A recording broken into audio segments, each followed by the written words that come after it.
नमस्कार। कहानी सुनी अनसुनी में आपका स्वागत है। दोस्तों, अगर आपको ये कहानियाँ अच्छी लग रही हैं तो इन्हें लाइक करें और चैनल को सब्सक्राइब करें। आज मैं आपको सुनाने जा रही हूँ रवींद्रनाथ टैगोर की आत्मकथा जीवन स्मृति का 22वां भाग। आज के कथा चित्र का नाम है स्वदेश प्रेम।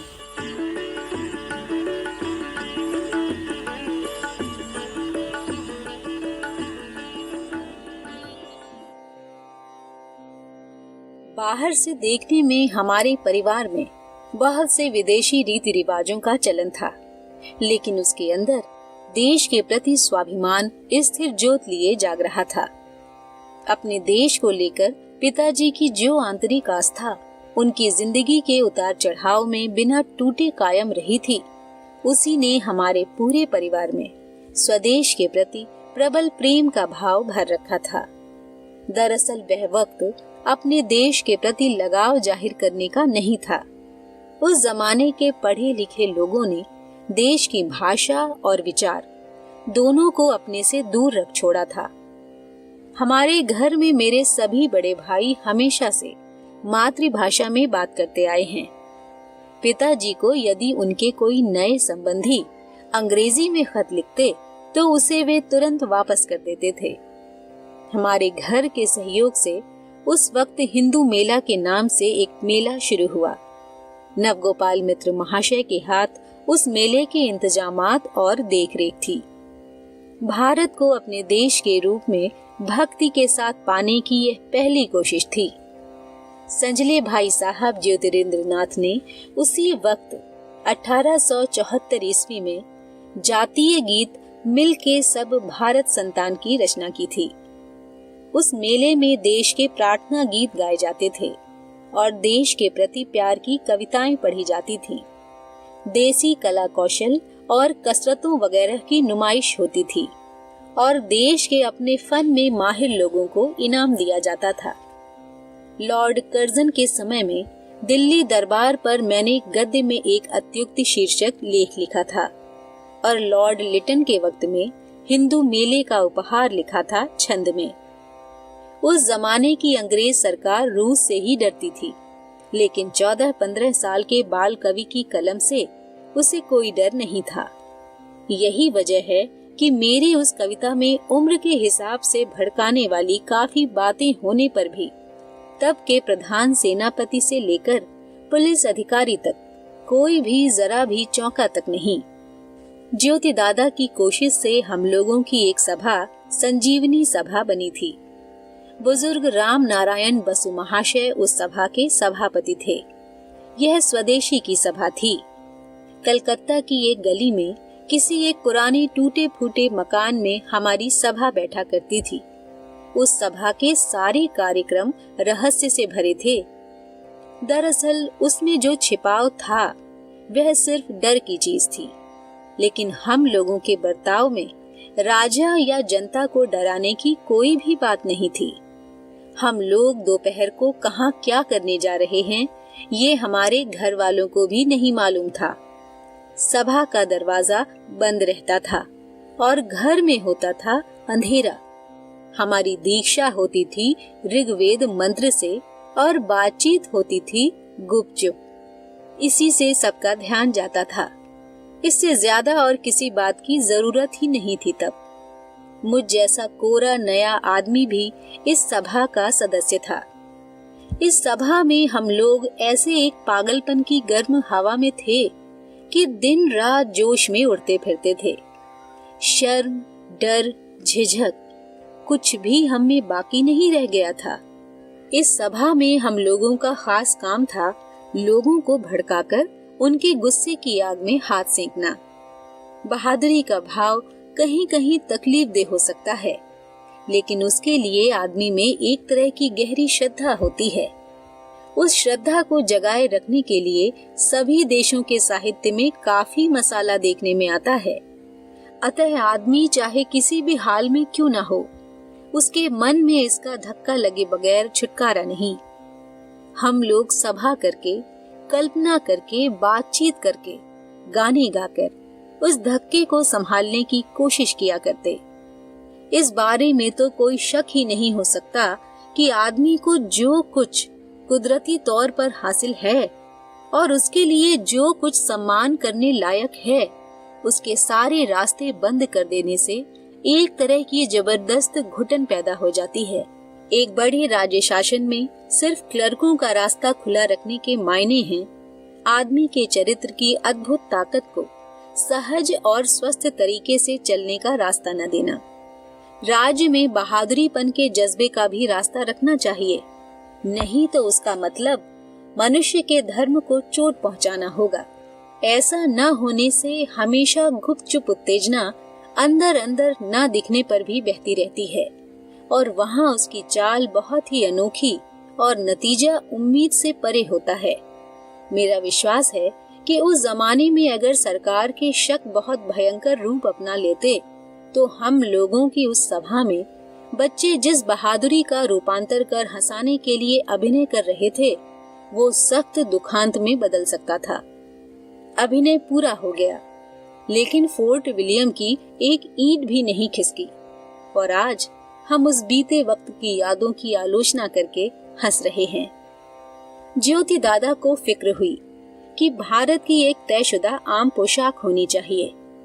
सभा में उन्होंने अपनी तरफ से तरह तरह के नमूने पेश करने शुरू कर दिए। धोती कामधाम की जगहों के लिए माकूल नहीं और पाजामा विदेशी ठहरा, अतः उन्होंने एक समझौता करना चाहा कि जिससे धोती भी पास नहीं हुई और पाजामा भी खुश न हो सका। मतलब ये कि उन्होंने पाजामा के ऊपर धोती का एक टुकड़ा तह करके उसका अलग ही एक मल्लकच्छ जोड़ दिया और विलायती सोलर हैट के साथ देशी साफा मिलाकर ऐसा एक नमूना बना दिया कि जिसे बहुत उत्साही व्यक्ति भी सिर की पगड़ी के रूप में कबूल नहीं कर सकता। ऐसी सभी के लिए पोशाक का नमूना सभी के पहनने से पहले खुद अकेले पहन लेना कोई मामूली आदमी का काम नहीं था। लेकिन ज्योति दादा बहुत खुशी खुशी ऐसी पोशाक पहनकर दोपहर के उजाले में गाड़ी पर जा सवार होते। नजदीक के लोग और सगे संबंधी, दरबान, कोचवान सब मुंह बाए उन्हें देखते रहते, लेकिन उन्हें कोई परवाह ही नहीं।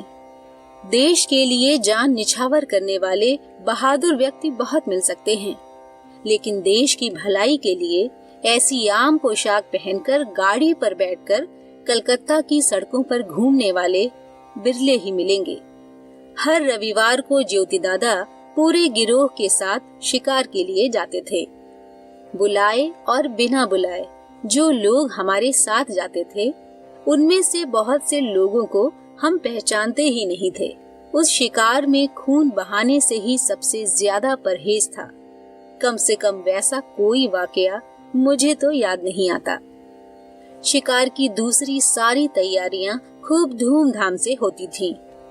हम लोग मारे घायल किए गए चिड़ियों और जानवरों के न होने का जरा भी एहसास नहीं करते थे। सवेरे ही निकल जाते। बहू रानी ढेरों पूरियां बनाकर हमारे साथ रख देती थीं। और चूंकि इस चीज का शिकार करने या न करने से कोई ताल्लुक नहीं था, इसीलिए एक दिन भी हम लोगों को भूखे पेट नहीं रहना पड़ा था। मानिक तल्ला में उजाड़ बगीचों की भरमार थी। हम लोग किसी एक बगीचे में घुस जाते। तालाब के घाट पर बैठकर बिना किसी भेदभाव के सब मिलकर एक साथ पूड़ियों पर टूट पड़ते और दूसरे ही पल बर्तनों की सिवा और कुछ भी बाकी नहीं छोड़ते। इस अहिंसक शिकारी दल में ब्रज बाबू भी एक खास उत्साही सदस्य थे। वह मेट्रोपॉलिटन कॉलेज के सुपरिंटेंडेंट थे और कुछ वक्त के लिए हमारे घरेलू शिक्षक रह चुके थे। उन्होंने एक दिन शिकार से लौटते हुए रास्ते में एक बगीचे में घुसकर माली को बुलाकर कहा, क्यों रे, मामा जी आए थे क्या? माली ने घबराकर प्रणाम करते हुए कहा, जी नहीं, बाबूजी तो नहीं आए। ब्रज बाबू ने कहा, अच्छा, डाब लिया। कहने की जरूरत नहीं कि उस दिन पूड़ियों के शिकार के बाद पीने की चीज की कमी नहीं रही। हमारे इस दल में एक मझोले दर्जे के जमींदार थे और वह थे आचार विचार वाले हिंदू। गंगा किनारे उनका एक बगीचा था। वहां जाकर एक दिन सब सदस्यों ने जात पात के भेदभाव को तोड़कर एक साथ खाया पिया। शाम के करीब बड़ी जोर की आंधी आई। उस आंधी में हम लोगों ने गंगा किनारे खड़े होकर जोर जोर से गाना शुरू कर दिया। राजनारायण बाबू के गले में सातों सुर शुद्ध रूप से निकलते हों ऐसी बात नहीं, लेकिन उन्होंने भी गला खोल दिया और ग्रंथों में मूल सूत्र की अपेक्षा जैसे भाष्य बहुत बड़ा होता है, ठीक वैसे ही उनके जोश खरोश भरे तरह तरह से हाथ चलाने की अदा ने उनके कमजोर गले की आवाज को बहुत दूर तक फैला दिया। हाथ लाद के वेग में वह जोरों से सिर हिलाने लगे और उनकी सफेद दाढ़ी ने जोर की हवा में तूफान मचा दिया। बहुत रात गए सब घर लौटे। आंधी मेघ तब तक थम चुका था और आसमान में तारे निकलने की तैयारी कर रहे थे। गहरा अंधेरा, चुपचाप आसमान और सुनसान रास्ता। दोनों किनारों के जंगली पेड़ों में जुगनुओं का झुंड मानो चुपचाप मुट्ठी भर भर के आग का प्रसाद बांट रहे हों। हमारी सभा के कई उद्देश्यों में से एक उद्देश्य दिया सलाई वगैरह के कारखाने लगाना भी था। इसके लिए सदस्य अपनी अपनी आमदनी का 10वां हिस्सा सभा को दिया करते थे। अब सवाल पैदा हुआ कि दिया सलाई के लिए सीख कहां से आए। इतना तो सभी जानते हैं कि हमारे देश में अयोग्य हाथों में पड़कर झाड़ू की सीकें भी रास्ते में अच्छी तरह लौ पैदा कर सकती हैं, लेकिन उस लौ में से जो कुछ जलता है वह दिया सलाई नहीं है। बहुत तरह जांच परख के बाद कई डिब्बियां दिया सलाई बनकर तैयार हुई। इसमें भारत पुत्रों के कुछ कर गुजरने की ललक दिखने भर से वे कीमती हो गए हों ऐसा नहीं था। असल में एक एक डिब्बे पर जितना खर्च हुआ था उससे किसी गांव का साल भर का चूल्हा सुलगाने का काम चल सकता था।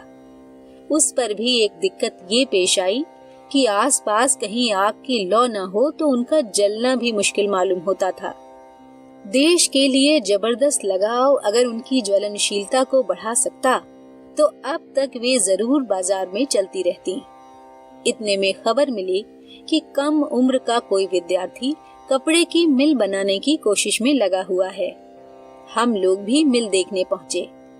असल में यह समझने की योग्यता तो हम में से किसी में नहीं थी कि वह काम की चीज बन रही है या नहीं, लेकिन किसी बात पर विश्वास करने और उम्मीदें बांधने में हम सबसे आगे रहने का दम भर सकते थे। कल पुर्जे तैयार करने में कुछ कर्ज हो गया था, हम लोगों ने उसे चुका दिया। आखिर एक दिन देखा गया कि ब्रज बाबू सिर पर अंगोछा बांधे हमारे जोड़ा सांकों वाले मकान में चले आ रहे हैं। आते ही वो बोले, हमारे मिल में ये अंगोछा बनकर तैयार हुआ है। और फिर दोनों हाथ उठाकर उन्होंने तांडव नाच नाचना शुरू कर दिया। उनके बालों में तब सफेदी आने लगी थी। आखिर में दो एक होशियार लोग भी हमारी सभा में शरीक हुए और उन्होंने हमें ज्ञान के पेड़ का फल खिलाया। तब हमारा मुंह भंग हुआ। बचपन में राजनारायण बाबू के साथ हम लोगों की जान पहचान हुई थी। तब सभी तरह से उन्हें समझने की काबिलियत हम में नहीं थी। उनके अंदर अनेक तरह के विरोधाभास मौजूद थे। वैसे तो उनकी दाढ़ी मूछ सब सफेद हो चुकी थी, फिर भी हमारे दल के छोटे से छोटे सदस्य की उम्र में और उनकी उम्र में कोई फर्क नजर नहीं आता था। उनकी बाहरी चतुराई ने मानो सफेद पुड़िया बनकर उनके अंदर के नएपन को हमेशा बचाए रखा था। जिंदगी के आखिरी दम तक उनके हंसने हंसाने में कोई कमी नहीं आई। न उम्र की गंभीरता, न सेहत बनने बिगड़ने की फिक्र, न घर गृहस्थी के दुख तकलीफ, न जान लेने सुन लेने की हैसियत। कोई भी किसी भी हालत में उनकी हंसी के बहाव को रोक न सका था। एक ओर तो उन्होंने अपने जीवन और घर गृहस्थी को पूरी तरह ईश्वर को सौंप रखा था और दूसरी ओर देश की तरक्की के लिए उनकी बड़ी छोटी योजनाओं का कोई अंत नहीं था। सन 1835 से 48 तक वे रिचर्डसन के हिंदू कॉलेज के प्रिय छात्र थे। अंग्रेजी तौर तरीके में ही वह बचपन से पले थे। फिर भी अभ्यास की कमी की सारी रुकावट को हटाकर बंगला भाषा और साहित्य में पूरी रुचि और श्रद्धा के साथ आए थे। वैसे वह बहुत सीधे सादे आदमी थे, लेकिन तेजी उनमें कूट कूट कर भरी हुई थी। देश के लिए उनका जो जबरदस्त लगाव था, वह उसी तेजी की बदौलत।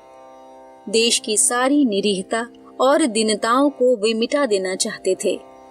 उनकी आंखें जलती रहती थीं, उनका दिल जगमगाता रहता था। जोश के साथ हाथ मिलाते हुए वह हम लोगों के साथ गाना शुरू कर देते। गले का सुर मिले चाहे न मिले, इसकी उन्हें कुछ परवाह नहीं थी। बांधेंगे हम एक डोर में लाख नरों का मन, झोंकेंगे हम एक काम में लाख लाख जीवन। इसमें कोई शक नहीं कि उस ईश्वर भक्त हमेशा के बालक की तेज से जगमगाती हंसी से भरपूर जिंदगी, दुख और बीमारी से प्रभावित न होने वाली उनकी पवित्र नवीनता हमारे देश के स्मारक के रूप में हमेशा आदर के साथ बचा कर रखने की चीज है। दोस्तों, ये था जीवन स्मृति का 22वां भाग। अगली बार आपसे फिर मिलूंगी एक नए कथा चित्र के साथ। नमस्कार।